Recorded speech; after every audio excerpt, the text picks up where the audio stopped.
Hello, welcome to Heart Explained Therapy, and I'm going to give you a fact or a couple of facts today, and it's all to do with thoughts, negativity and the unconscious mind. Now, this fact is extraordinary.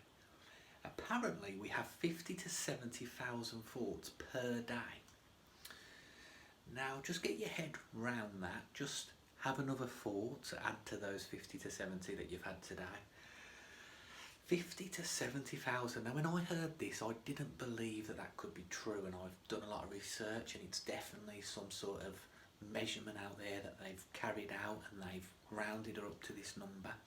And I think that now it is true after catching my thoughts, and especially you've got to remember a lot of the unconscious thinking that you're doing.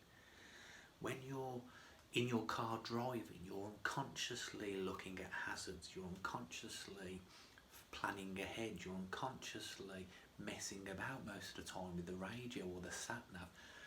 These are all thought processes before they become actions, so you've got to realise that there's lots of unconscious stuff going on.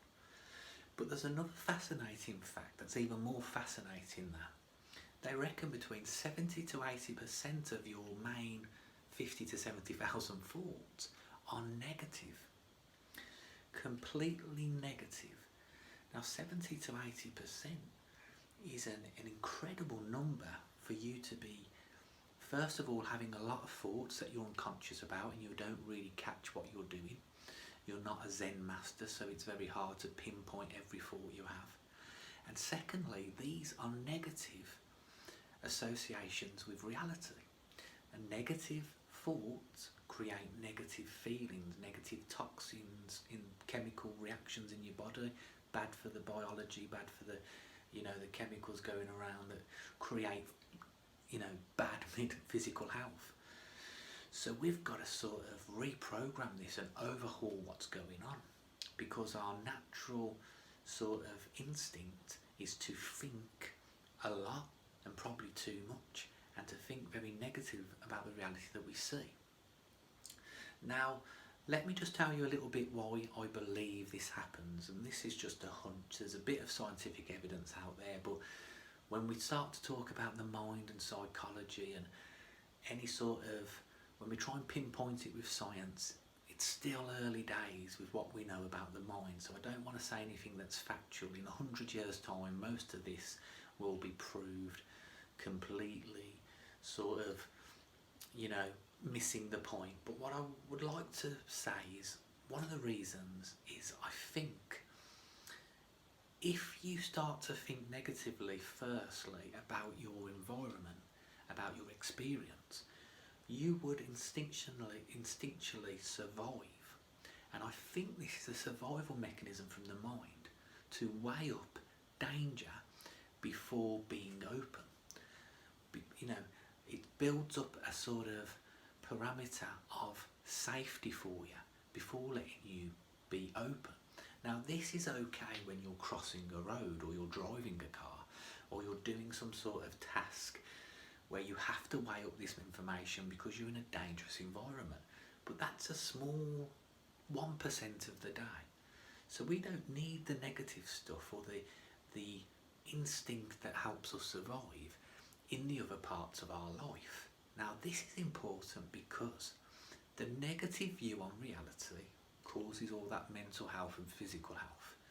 But also the negative view on reality might be the difference between you getting into a relationship that you want to, getting a job that you want to.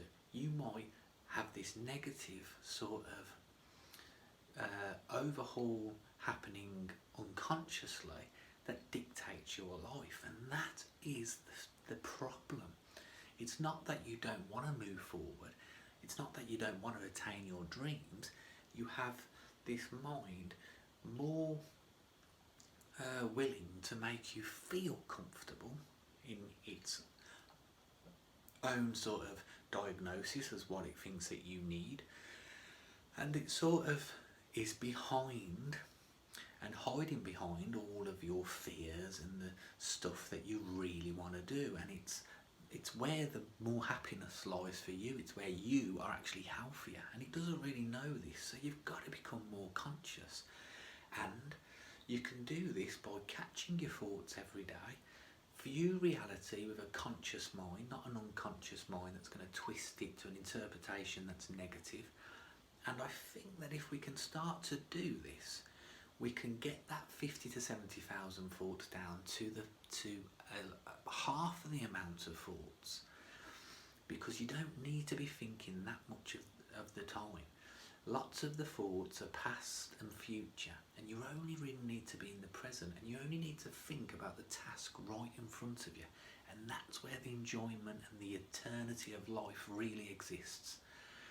Catch the thoughts, interpret them correctly, and translate this into a consciousness, an intelligence that you can move forward with, and go and get those dreams that you want. Go and change that life.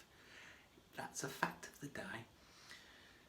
It's an amazing fact, but I think if you figure it out and you really delve into it, and not a lot of people do this, but introspect the knowledge of that, then you can see why you bump into somebody down the road and you paint a different reality to what actually happened.